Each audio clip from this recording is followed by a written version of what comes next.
Good evening and welcome to the Town Board of the Town of Austin special meeting and work session for Tuesday, July 19th. Please rise and join me for the Pledge of Allegiance.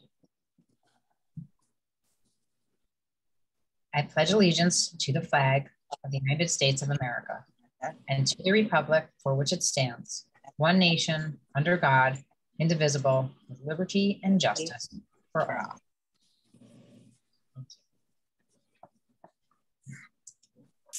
Councilmember Feldman. Present. Councilmember Fields to Wheel. Present. Councilmember Minicchio. Here. And Councilmember Meyer is not present, and Supervisor Levenberg. Here. We're going to kick off with a few announcements. So Austin River Jam, our rebranded summer concert and food truck Fridays series, continues this Friday, July 22nd with Austin local and favorite KJ Denner. I don't think KJ even needs an introduction. She has been a favorite act for the summer concert series for many years, and we cannot wait to welcome her back this Friday. Food trucks start at 5 p.m. and the Awesome Tunes start at 7 p.m. We'll post the food truck lineup on Friday. So far, we have had great attendance and continue to enjoy the wonderful vibe at the waterfront. Bring friends, a blanket, or some lawn chairs and get ready to enjoy a great night on the banks of the beautiful Hudson.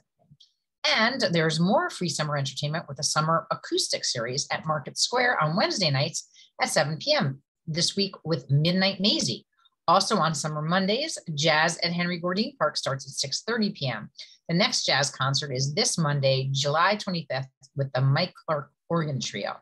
On Tuesday nights at 7 p.m., bring the kids to the Family Summer Entertainment Series. Next week, there will be a family fun night at Nelson Park. Don't forget to grab dinner from a local Austin restaurant as you spend your summer nights in Austin's beautiful parks.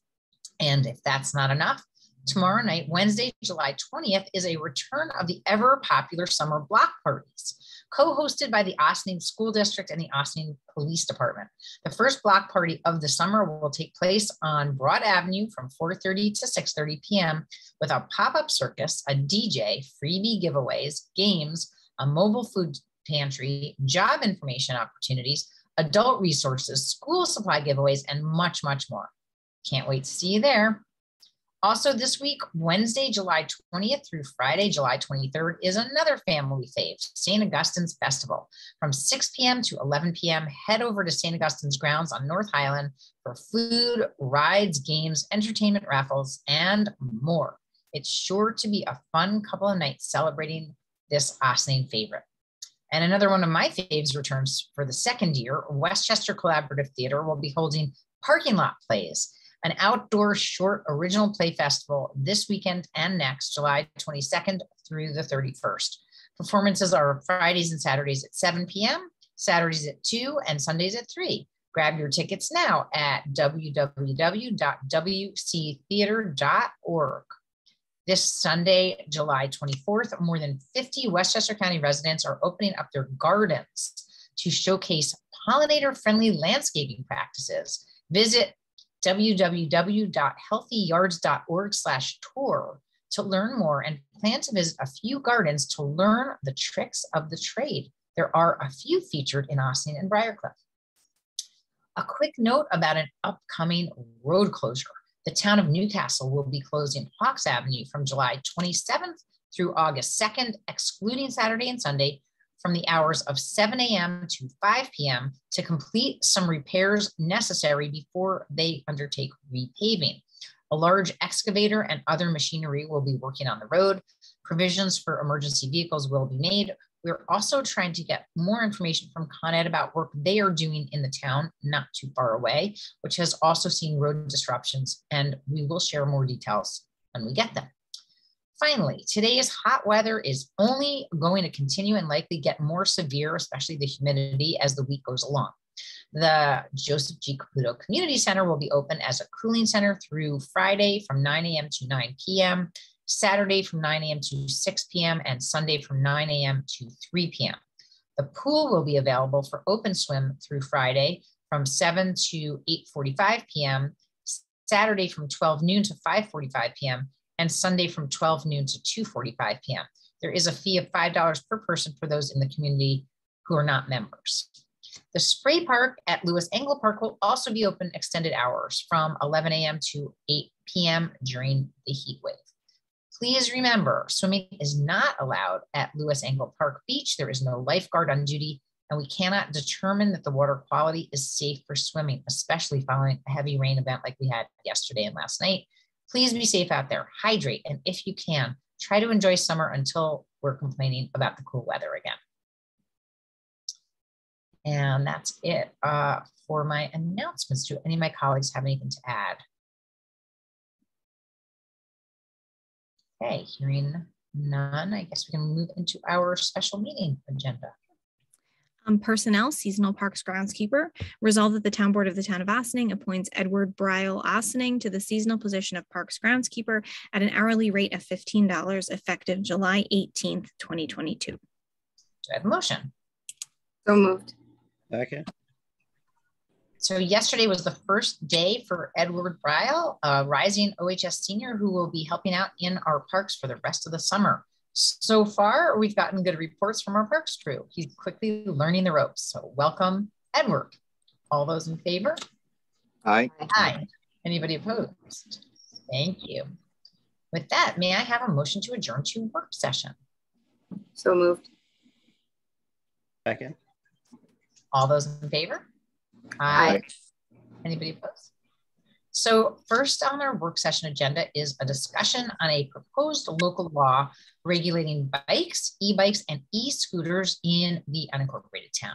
We've already held one public hearing on this local law, but tonight is an opportunity for the board to discuss in more detail and make any revisions before reopening the public hearing at our July 26th meeting. I'm going to turn it over to Town Council Christy Adana to review some of the points that she is looking for the town board to weigh in on. Councilor Adana. So this law came from the Village of Ossining, which adopted it recently. I believe it's related to a grant that they're going to be looking for.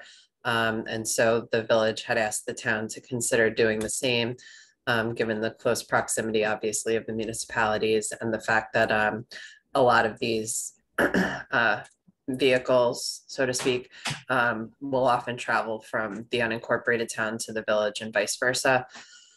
So this, just to be clear, this is intended to supplement the existing vehicle and traffic law. It's not going to conflict with it. And if there's anything in here that at any point in time becomes inconsistent with what's in state law will prevail over anything in the local code. And to that point, all the definitions that are in the law are those that come straight from state law. And there's a provision that says that if those definitions were to change, that the definitions as provided in the code would automatically be amended. So there's basically two sections of this law. There's the first section, which is the definitions and the preamble and whatnot. Then the first section is regulating bicycles and bicycles with electric assist.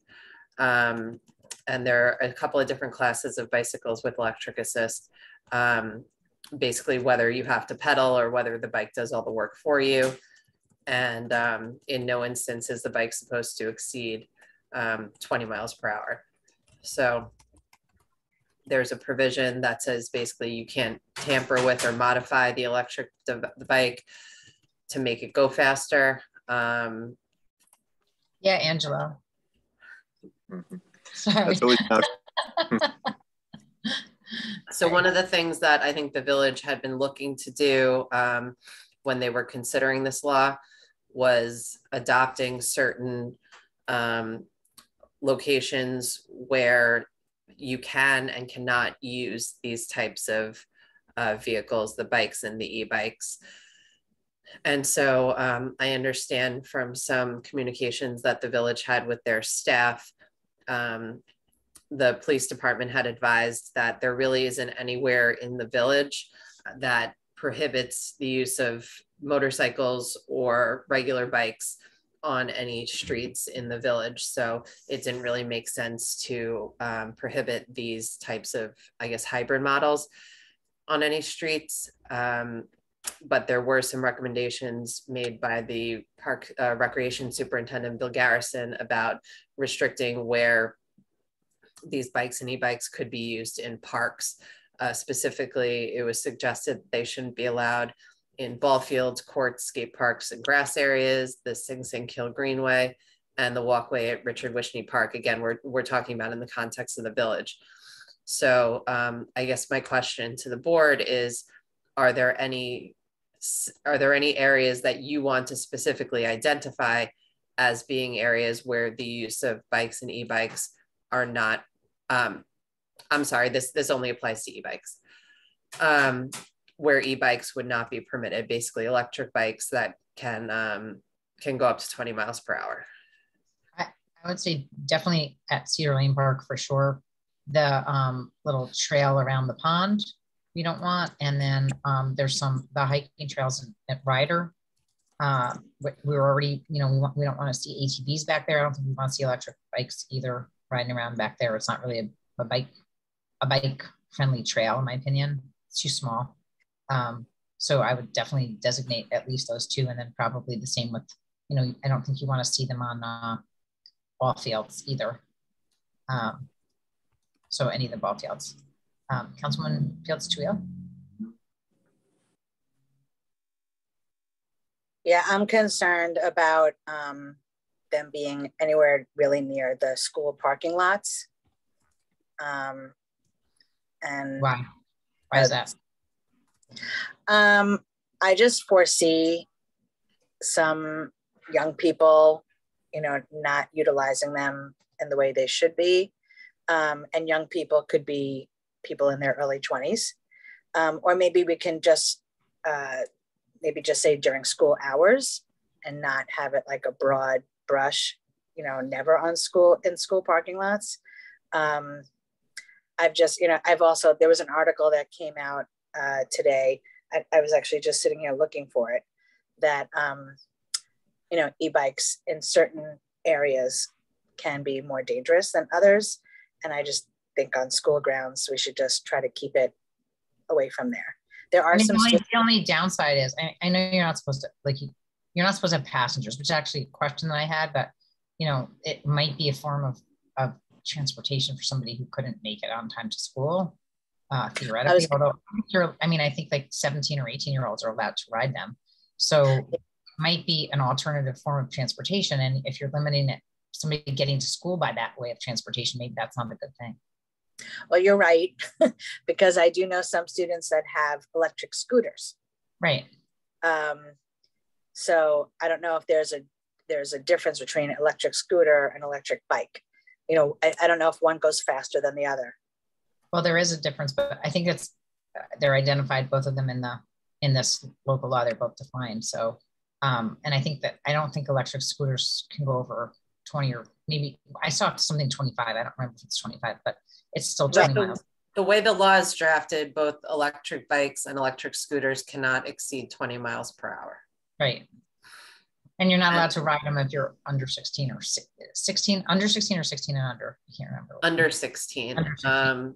Right. So if you're for e-bikes, it doesn't say anything, for electric scooters, it doesn't say anything about age with respect to e-bikes. Yeah. But that was actually confusing, because there was something about passengers, like you couldn't have a passenger. First it says you can't have a passenger. That's for scooters.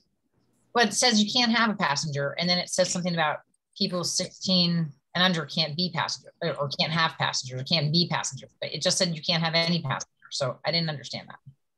Well, when we get to the scooter section, we can talk about that. That's not an issue in the e-bike section. Okay. I think it should read no bikes or scooters of any kind on our hiking or walking trails, period. I think they should be allowed to get to Cedar Lane Park by bicycle, or any of our parks by bicycle. Right. But they have to stay on the designated paved roadways and use the presumably bike racks that we're going to be providing. Yes, unless we had to put in a mountain bike trail, I think that makes sense. So no e-bikes or e-scooters on walking or riding trails Or perhaps would it in be any town parks? For would it any be bikes more- or would it scooters. be would it be easier to say that e-bikes and e-scooters are only allowed on paved roadways for cars in our parks, right? So it's just saying you're only allowed to use these on The areas the designated areas for that are motor designated vehicles. for cars, for transportation, right? The idea of this is transportation, not recreation. Sure. Makes sense. That way, you know, and that also includes like the dog parks and, you know, other areas of the parks that we wouldn't want it. Right. You don't want them on the fields. It would Right. preclude using them on the fields. Yeah, I think that makes sense. We include regular bicycles so they stay off the docks and the stage. That may already be taken care of someplace in our parks code though. Yeah. Yeah. I don't And know. this does regulate, I mean, it does include bicycles as well. So in some of the sections, not in all of them.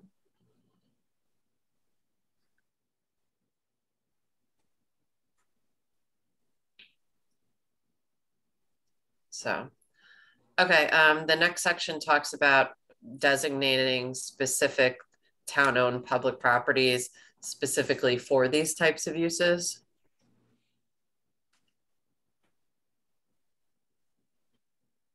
What do you mean? I'm sorry. We're looking at it as transportation as opposed to a different activity, I think. It basically section A of 56-6 says you cannot use these types of vehicles in XYZ locations. Subsection B says you can use these vehicles are intended to be used in these locations. I think we just said which ones they were, didn't we? By just saying they're intended to be used on. Well, it says including specific trails. And again, this came from the village. So, you know, I'm trying to adapt it to what the town's needs are, which may be different. And I understand that I don't believe that the village did actually identify any such locations. So, you know, it can just be a place holder. And then if in the future the town board does identify any such places, you would have to adopt another local law. I suspect that may have been referring to something like an aqueduct or like some of the trail networks that the village is looking to establish as part of the grant. I don't know the specifics, but I would suspect that that's what it relates to. Well, like, I mean, you maybe then the Briarcliff Peekskill Trailway is one, or it could say the, you know, we could actually designate that it could be used on the Millwood Ossining Go trailways, even though those aren't really 100% designated yet, but those are they're all also on the roads. Yeah, those are roads. Right, so they're already allowed on roads. I think the Briarcliff Peekskill Trailway is a goal so that people can get around a little more safely, but I don't believe they're able to be navigated with a bike yet. Plus, that is really, it's a county trailway, I think. Mm-hmm. So I don't know that we can tell county where, you know, what can be ridden on there, or the aqueduct as a state. I mean, I don't know that anybody could say you can ride it on this or that if it's not ours to say. I don't know. I think just leave it as a placeholder and don't designate anything. Okay.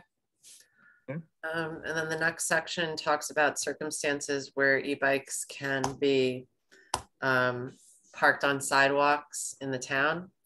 The first is where the e-bike is owned by a natural person where the owner is engaged in personal use.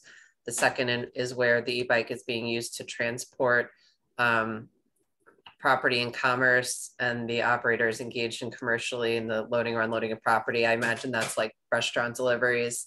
And then the third is to comply with the Americans with Disabilities Act. The concern I have with this section is that it talks about for 1 and 2, which is a private person using it for personal use or someone who's engaged in commerce, making a delivery. The town shall provide a method by which the e-bike can be identified as owned by a natural person or is used in the transport of property and commerce. I have no idea how to incorporate such a mechanism. I don't think even if you own the property though, you should be able to leave it on your side, you know, on the sidewalk, even if it's your bike. I think if it's blocking public passage, it shouldn't be allowed, you know. Yeah. Okay. So you want, Yeah. you don't want to incorporate that and just have it be prohibited that you can't park it on sidewalks? Yeah, I don't think Well, you have- I'm wondering if somebody kind of goes to Maya Rivera or Terra Rustica to pick up food and they leave it on the sidewalk or, you know, wherever. But I think there's other ways to accommodate that with a parking lot or such. I mean, it drives me nuts as somebody who pushes a stroller constantly when people just leave stuff in the sidewalk and then you have to jeer into the street. Just thinking about what happens in the city, like, I don't know, people don't park on the sidewalks. I guess you could just say, I mean, if it's parked on the sidewalk, you know, you have to be like in the little bump out in the right of way, like not in the, you know what I mean, like in the extra, so that it's not blocking passage. I mean, if it's parked on the sidewalk, it can't block passage. I don't know, that could be a way around it, you know, so you can certainly. It did read that way.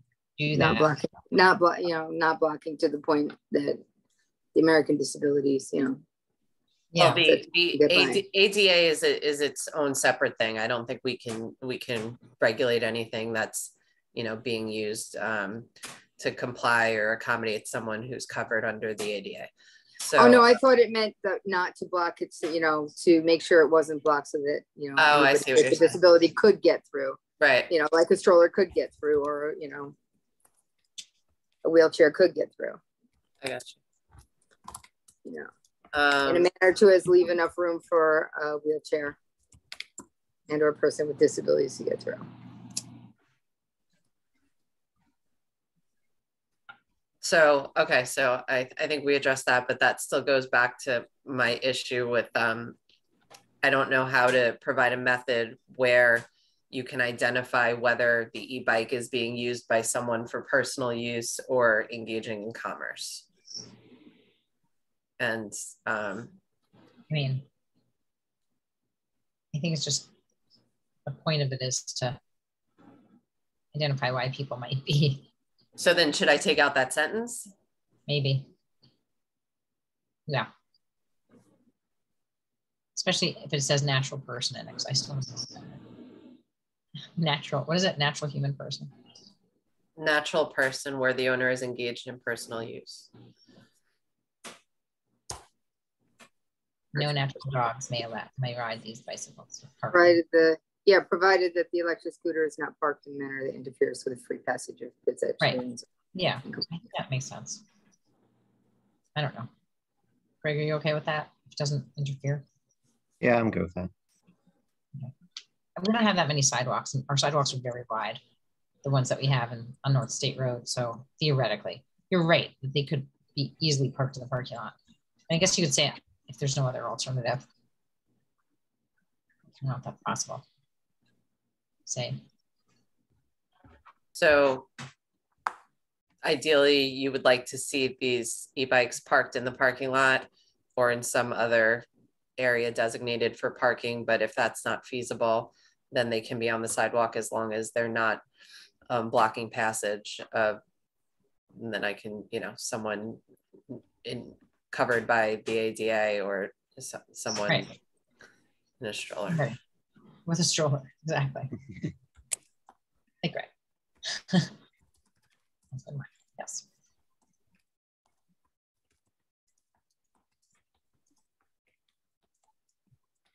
And then the next section authorizes the operation of a shared bicycle with electric assist system within the unincorporated town. And the town shall promulgate rules and regulations for the operation of the assist system. This is something Victoria and I had talked about, and I don't know where to even start with this one either. I think the issue is really the following paragraph, right? Well, I have an issue with some of the following paragraph, but I mean, I wouldn't be able to promulgate rules and regulations about an e-bike program, a shared e-bike program. I think it's going to have to be part of any kind of RFP. So I think you want to leave it somewhat general at this point. And then the RFP would include a lot of those rules and regulations that we could, I guess, adopt when we get to that point. Okay. So then the next paragraph talks about, I guess if you're doing this shared system, you have to register, you sign up, you provide them with your name, probably your address, your date of birth, your credit card information, so that you can utilize the system. And just to clarify, like for anybody who isn't familiar, I think most people are now familiar, but a lot of these e-bike systems are, app directed. So like you download the app and the app lets you take a bike or, leave a bike and and charges you, et cetera, et cetera. So, okay, go ahead. Right, but you have to provide certain information in order to sign up for it. So, but that's my preamble to what my concern is with this next paragraph, which is that information that's collected shall be for the exclusive use of the shared bike with electric assist system and shall not be sold, distributed, or otherwise made available for any commercial purpose. I really don't know how the town is supposed to regulate that or enforce that. I mean, I guess just anything, like we find that they're selling the information, then we have grounds to sue them. If we find or get them out of our community. I don't know either, but they do need to collect that information. I think the idea is that to run up one of these programs successfully, you actually need to know where people are going from and, coming from and going to, where they're dropping their bikes, where they're picking up the bikes, all that stuff. So you need to be able to collect data. And I think that's the point of being able to do so. But yeah, I mean, no, they can't sell the data. I mean, just like anything. But is that the role? Is that the role the town board wants? You want it to be the role of the town to be, enforcing that type of restriction. So, if we have someone who comes to the town and says, hey, I think they used my information improperly. Is the town going to bring a lawsuit, or is the town going to start issuing violations? I just, it seems like that's a little bit beyond the scope of what of municipal regulation. And to your point, Supervisor, about that, there would be some sort of RFP or contract or whatever. If the town was involved in the operation of something like this, likely that would exist in the contract between the town and the operator. So, it's kind of might be a little overkill to have it in a local law when we can't necessarily predict what those circumstances may look like. Agree. I'm okay with not having it in there. Yeah, I think it should come out.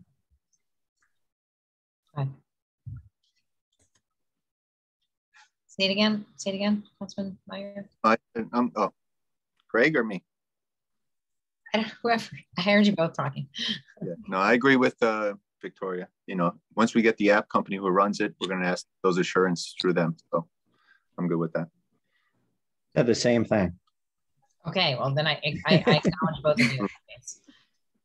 Councilman M. Thank you. And then the last section of the e-bikes article talks about penalties for offenses. The village has a general penalty section in their general provision section of their code. I believe it's a fine of $250, not to exceed. But the town doesn't have a comparable provision, so the town would need to set a separate penalty in this law. Fine with $250. I keep it in line with whatever the village is doing. Or imprisonment for up to 15 days. There you go. Or personally, I like the part where you have to have one hand on it. You can't carry a package in two hands. Yeah, that's for scooters. The scooters part. We're getting to that, right? 15 days in jail. Okay, so that's it for e-bikes. And then for e-scooters, the same thing. Talks about areas of operation, where it can be used, where it can't be used. So My sense from the previous discussion was that the areas where it cannot be used would be the same for e-bikes and e-scooters. Yes.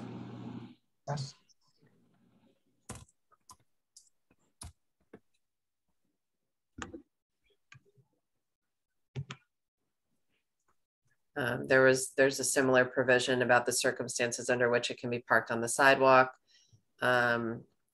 So I'll just make the correlating changes from the e-bikes from section. There is no provision regarding use in commerce or distribution of property.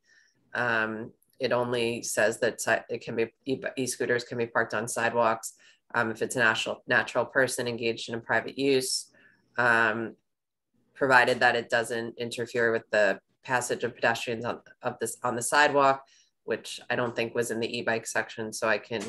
It wasn't? Yeah, but no, I think we should just say what we did for the e-bikes for that, where it'd be preferred for it to be in the parking lot or another Okay, place. and then I'm also going to take out the last sentence, which is similar to in the e-bike section about providing a method to identify whether the scooter is owned by a natural person.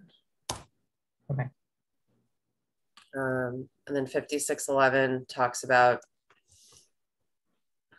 the regulations for operating electric scooters. And I think this is where you find a lot of the items that have already come up.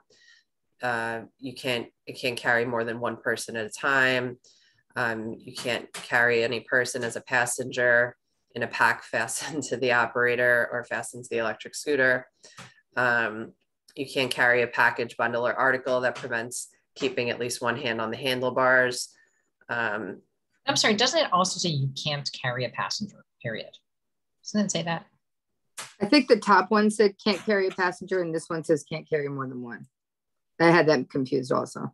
It's very confusing. It says you can't carry a passenger, you can't carry more than one. Then it says you can't carry a passenger who's under 16. I don't, if you can't carry a passenger, you can't carry a passenger. Why do you need to say all the other things? I think it was like you can only have one person on an electric scooter, but then you also can't, like, I think it then refers to you can't have somebody like someone attached to the rider. So you couldn't have like a child attached to you in like a child backpack or something. I don't know. So I think it's like specifying only one person at a time. So you can't be like hopped on somebody's scooter, but then also you can't be riding with your child attached to you. So those are kind of two different things. And it's just specifying so that people can't say, well, I don't have two people riding my scooter. There's a person attached to me and I'm riding a scooter. It's just specifying both of those. I see. Okay. And no car seat. Yeah, no car seat. No baby Bjorns on the scooters. Okay. I think that's patented. They have to yield to pedestrians. No one under 16 years of age can ride a scooter.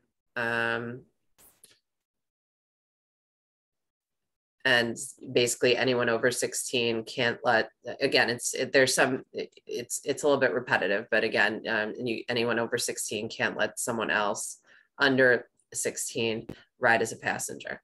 Yeah, that was confusing to me. Okay. Yes, Councilwoman Fields, do we all?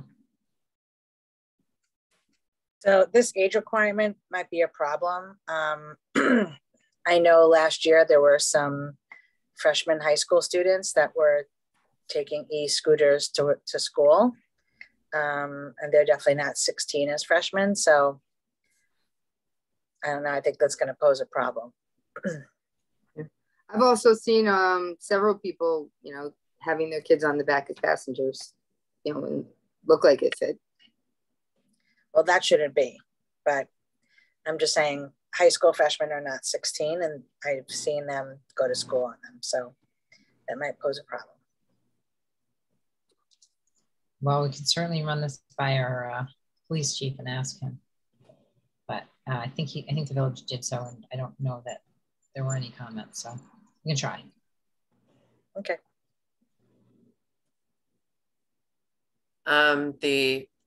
If someone under 16 is riding the scooter, they can't give a violation to the child.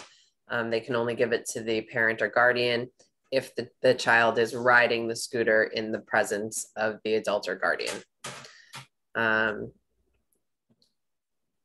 So even if a 14-year-old is riding it to school, unless the parent is, you know, riding behind them in their own separate scooter, they can't, I don't think there's really a mechanism to enforce that. Okay.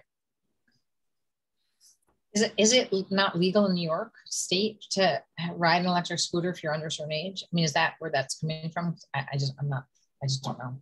I don't know. We can talk to the chief about that. Okay.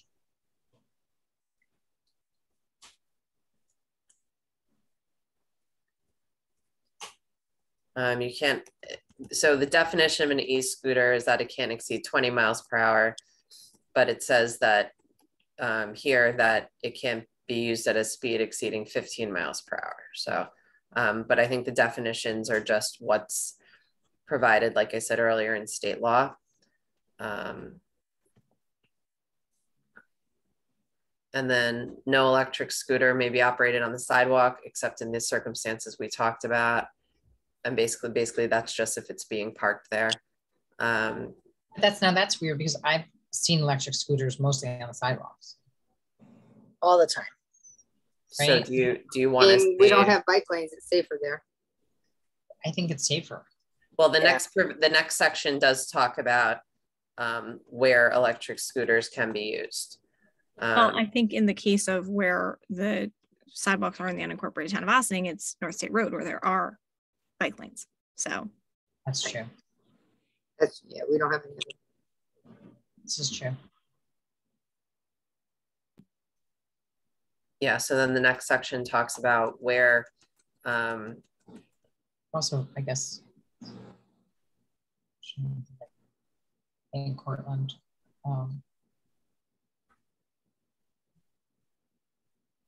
Sorry, what were you saying? I was just thinking going up to AMD, but I guess that most of that is still in the village. yeah, that's the village portion.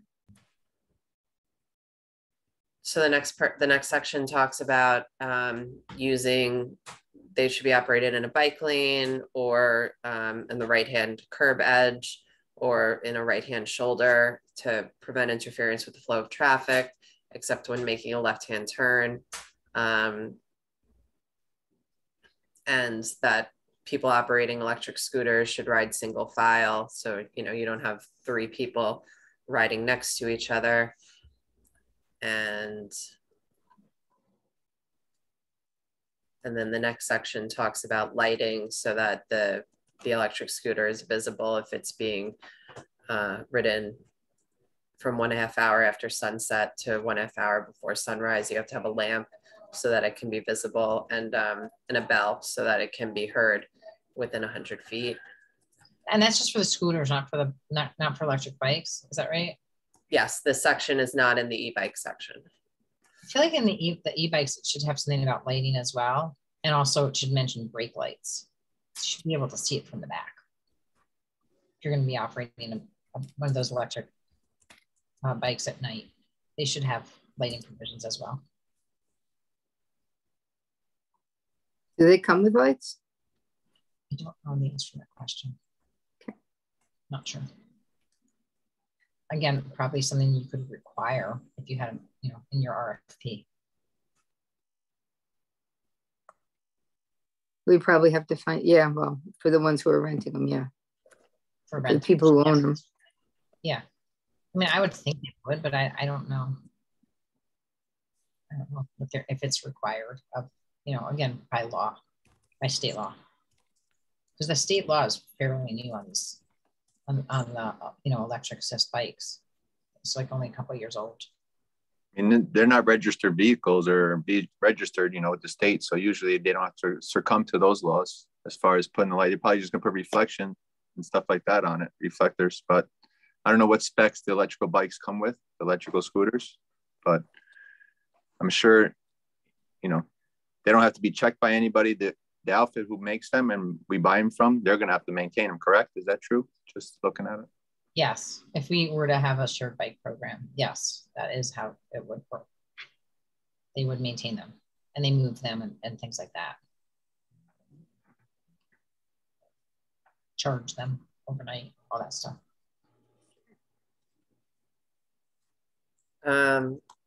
If you're 16 or 17 years old, you have to wear a scooter. Excuse me, you have to wear a helmet while operating an e-scooter, but it doesn't apply to adults. I think it should, but that's just me. Yeah, me too. Also, it appears as if I did make a quick inquiry to a staff member of the Village of Ossining about the age limit on e-scooters. It does seem like that is state law, that you have to be over the age of 16 or older to operate an e-scooter. Interesting. Okay.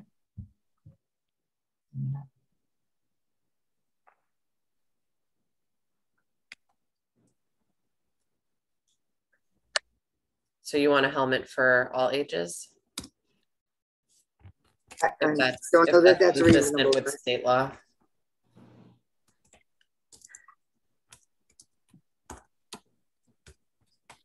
I'm curious. I think that other places do require it. I think it makes sense, but no. I'm sorry, I had some IT issues. Can you just repeat what we're talking about now? Well, Should we require helmets? the For state, e-bikes? For e-scooters? Yeah, they're And- required if you're 16 or 17. and also I think- it's state law that says you have to be over 16 to ride one, or 16 or over. Oops. Well, in any case, I think we should require a helmet for 100%. For everybody? Yes. This is clear. Okay, Yes. I agree. My opinion. You can require also that the bike share companies provide them. That's a thing. That's the thing. Yeah, see, that's scary. Somebody Does else City is Bike, much does City scarier Bike thing. do that? I think some of those programs do. No. That would be Let me- helpful. They have to share helmets then? Do they change the helmets out? Take care of them. That's the only thing I would. Yeah, Sanitize. Maybe I have to sanitize spray rate. to kill bugs.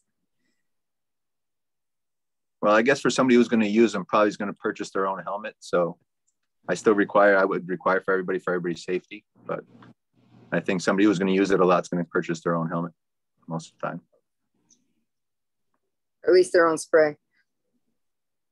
I don't know if this, I'm not seeing in here where it allows a shared e-scooter system. The law allows a shared e-bike system. Well, it should be both. Does it not share? Does it not allow it? Does it specifically disallow it? It doesn't disallow it, but for e-bikes, it expressly allows it. I mean, I think we should expressly allow it because a lot of the programs that are renting one are only doing it if you take both.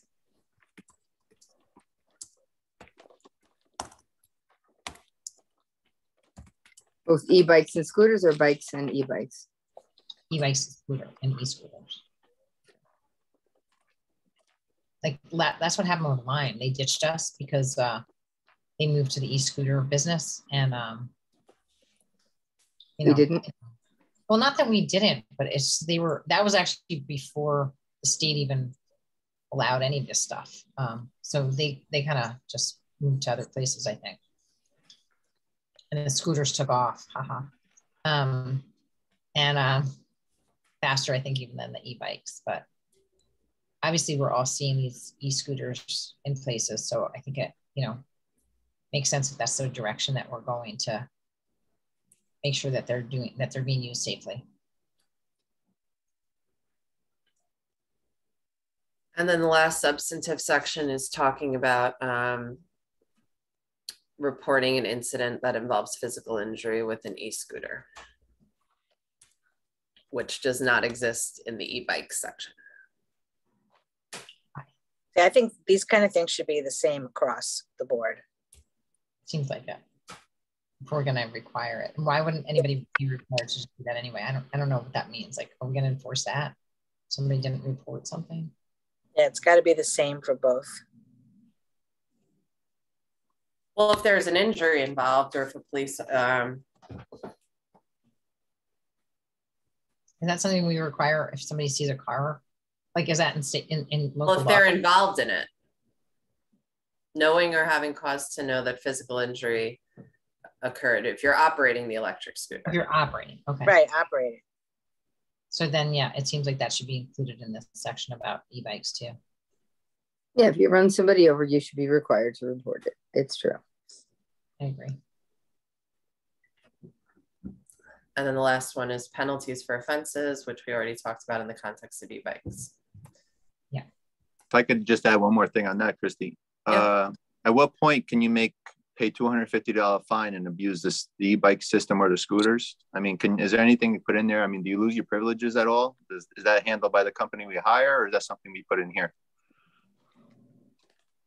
We could have an escalating scale of fines. As far as the company we hire part, though, Councilman Minichio, is like we can require that also as part of the RFP that, you know, a first offense would be this or that, whatever. Like those are things that you see in some of these RFPs from these, you know, with these companies and they do have the ability to enforce stuff like that. What do you mean first offense, Dana? Like if somebody, well, this is like if somebody parks their bike where they're not supposed to, like they have geo fences that kind of cordon off where you're allowed to put your bike. And if you put it someplace, either you get like some kind of notification like through the app, or, you know, if you put it in a place that's not allowed to go, they can, you know, slap you with a fine or not allow you to rent again. Like separate. Oh, so like if they leave it on the train station platform, kind of a thing. Yeah. Exactly. We leave it, like I said, though, they can create geo fences like through the app that don't allow you to leave a bike in a certain place. Like you can't park it and leave it. You need to do that. Like to leave it, you need to, to sort of finish your, say I've parked my bike and now I'm no longer on the time for how long I have rented it for. You need to leave it in a place that it's allowed, essentially. So that's what I'm saying is like the app, through the app, they can monitor behavior essentially. And that goes back to the reporting an injury or something or an accident, right? They would know if the bike is damaged when they bring it back, they knew who the last user was. And that's why usually when I fill out an application, I see that you have to have an insurance rider or something too. I mean, is there a way that there could be insurance requirements that? Yeah, but that's what wouldn't go, again, not in the local law, but it would go in. It would go in the RFP for the share for the company that you're going to engage for share. Good. Okay, so that's it. All right. So I'll go back and thank you all for your input on this. I think this was helpful and what was really needed to understand how this should be adapted to fit within what the town's looking to achieve.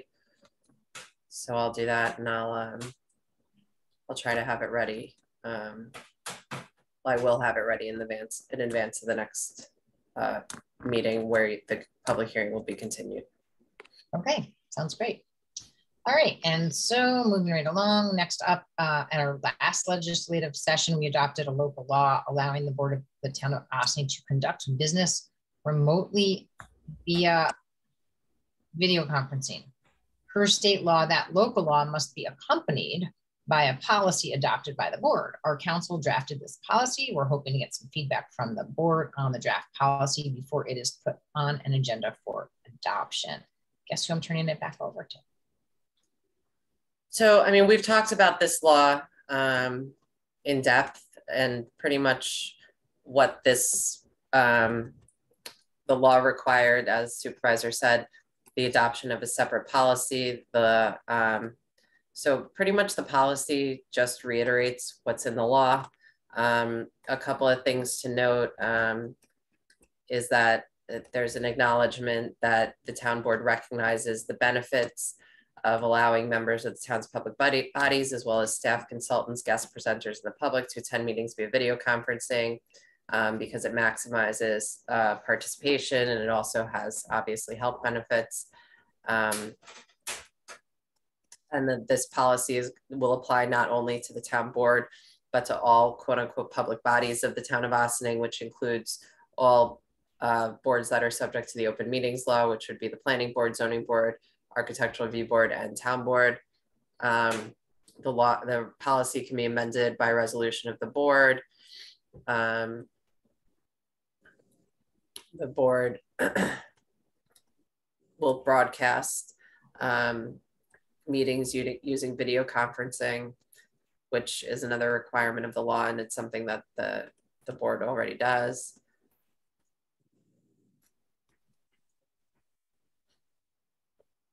And then it talks about the circumstances under which a board member can participate remotely. As we had talked about previously, right now we're operating under the governor's executive order with the state of emergency. So we're allowed to hold these meetings remotely without any sort of noticing, and for any reason or no reason. If and when that eventually expires, this provides a different mechanism, but you're only allowed to participate remotely under extraordinary circumstances, disability, illness, caregiving responsibilities, and any other significant or unexpected factor or event which precludes the member's physical attendance. And then there are certain requirements that have to be satisfied. A quorum must be present in person in a physical location. The person participating remotely has to be able to be seen and heard for the entire meeting. So you can't, I guess you could be muted if you're not speaking, but you know, if there's something that requires the involvement of the board member, they have to be able to be heard and their video has to remain on. This doesn't apply to executive sessions or other meetings that wouldn't be subject to the open meetings law. The meeting has to be published stating that it will be using video conferencing. And if the one board member is using video conferencing, then the public has to be allowed to use video conferencing to attend. The meetings have to be recorded and posted on the town's website within 5 days, which is already done, and transcribed at written request. And the meeting minutes must identify which members participate remotely. And if those circumstances are satisfied, then the person attending remotely does not have to notice the location from which they would be attending, because remember, that's the current status of the law. And if this didn't exist, we could still go back to that other mechanism, which is anyone can participate remotely at any time for any reason, as long as you notice the location where you're participating. So even if this wouldn't cover you, say you're on vacation, or you know, you're dropping your kid off at college, or any other number of reasons why you can't attend, but it's not this extraordinary circumstance that's contemplated by the law, you can still participate remotely. You would just have to notice the location from which you're participating, and members of the public would have to be allowed to attend at that location as well. So anybody else dropping their kid off at college can join you in your hotel room. Yes. I mean, you know, from a realistic perspective, it's, you know, if someone's in Arizona, if someone's in Hawaii, no one's participating, but I think it's the transparency aspect that, and that law has been on the books since long before COVID, when that really changed the way, you know, we view how municipalities operate. I don't know if Councilman Meyer or Councilman Fields can comment, but I think that, you know, a lot of the pushback to making this easier came from the city. So I don't exactly know what happens in the city with these meetings, but you know, it must be a little different than what happens with us, is my thought. I think just the nature of smaller municipalities, there's just inevitably more transparency, and it's easier to manage. You know, with the city council meetings in New York City, I imagine that would be really difficult to arrange for video conferencing and get members of the public being able to have those resources and be able to participate, and knowing where to find that information. When it's on such a larger scale, it may be more difficult.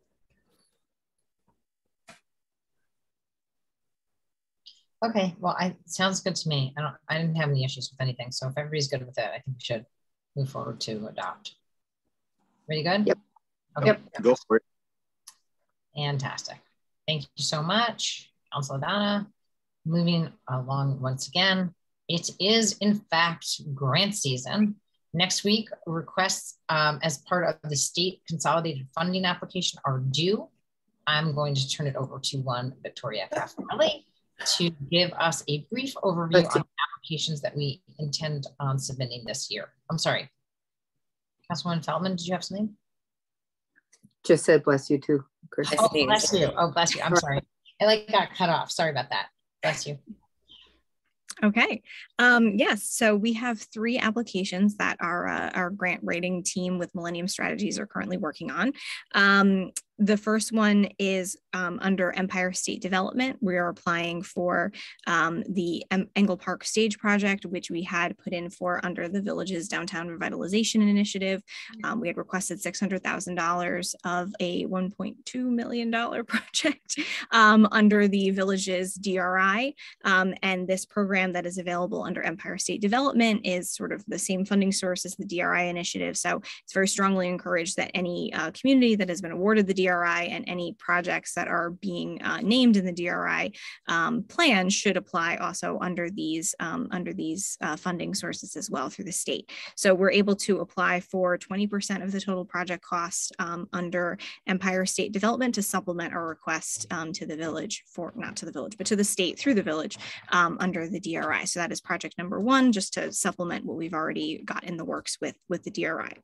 The second is under the New York State DEC under the Non-Point Source Planning Grant Program for a beach sanitary survey for Engle Park.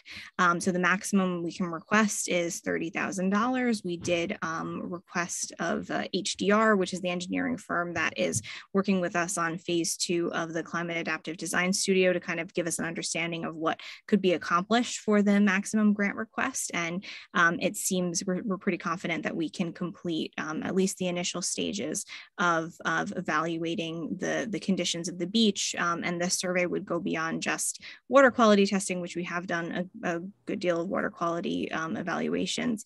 This would also take a look at the shoreline conditions and other factors that would have to be considered as part of the town considering opening up the beach to swimming. So we have applied for this in the past. We were not successful because we didn't have all of the data that we have now about what the water quality looks like. So we're fairly confident that this year we will be successful. Councilwoman Feldman, did I see you raise your hand? I have a question about that. Sure. Haven't we really been doing the testing? I mean, this is a grant to do the testing when we've been doing the testing? This is a grant to complete a beach sanitary survey, which is a little bit more complex than just the water quality testing. So the state has very specific requirements of what would be incorporated into this survey if you get this grant. And it's sort of like A, B, C, D, one of which being water quality, but other conditions need to be considered, like the shoreline conditions, like just everything else. It's not just water quality under the specific point that we've already monitored. It's other types of water quality. So it's more complex than just what we've completed thus far. But the good news is because we have collected a lot of data about the water quality, we can use it to show to the state why they should fund us to do a full survey, that there are concerns about the water quality. And completing a survey would help us fully understand what those conditions are and other conditions that may be a hindrance to us opening the beach to swimming. Yeah, I mean, we've basically been told by the county that the beach is not, the quality is not up to snuff for opening it right now. And there are steps that we are going to have to take, and we need the support of something like a beach sanitary survey to be able to make the case to the county, to the village, to everybody that, that we need to undertake these certain provisions to clean up the water and make it safe for swimming before we can do so. So unfortunately, as much as we'd love to be able to quickly open the beach, we don't believe that it's safe to do so at this point, and we need to continue down the path to get there. And we're seeking state grant funding to help us do that. it all fits into the larger puzzle here. This is a big component of it. And because we've been doing a lot of the legwork, that will hopefully make us more successful this time around with this grant application. And then we are also going to be resubmitting, excuse me, a grant request that we had put in last year under the Office of Parks and Recreation and Historic Preservation with the state for a design or planning grant for Ryder Park to evaluate the conditions that are impacting some of the drainage issues and plan for park improvements that we'd like to see, including the trails, including some of the issues that we've had at the tennis court / basketball court situation and the ball fields, you know, just generally planning for improvements to the park. So that grant request will be $50,000 to do some planning at Ryder Park, and we're hoping that we can sort of enhance some of the features of the application to highlight why this is a significant project and why it benefits the state to fund this project. This program happens to be a very competitive grant program. So now that we've done it once, hopefully we can make it better this year and be more successful. So those are the 3 applications that we have in the works. Not all of them require a resolution of the board in order for the applications to be submitted, but you know, we are working very closely with our grant writers, and there may be a couple resolutions next week on the board's agenda to authorize these applications to be submitted on behalf of the town, and we can move forward with them before the July 28th, 29th deadline. Go for it. Okay. Awesome. Fantastic. So if there are no other questions from the board on anything in the work session, I would ask for a motion to adjourn to executive session for advice of counsel. So moved. Second. All those in favor? Aye. Anyone opposed? Thank you so much. And thank you all for joining us. We will be back next week, Tuesday, July 26th for a legislative meeting. The governor extended the executive order allowing for remote meetings, so we will be back on Zoom again next week. See you then. Meanwhile, stay cool. Have a great night, everyone.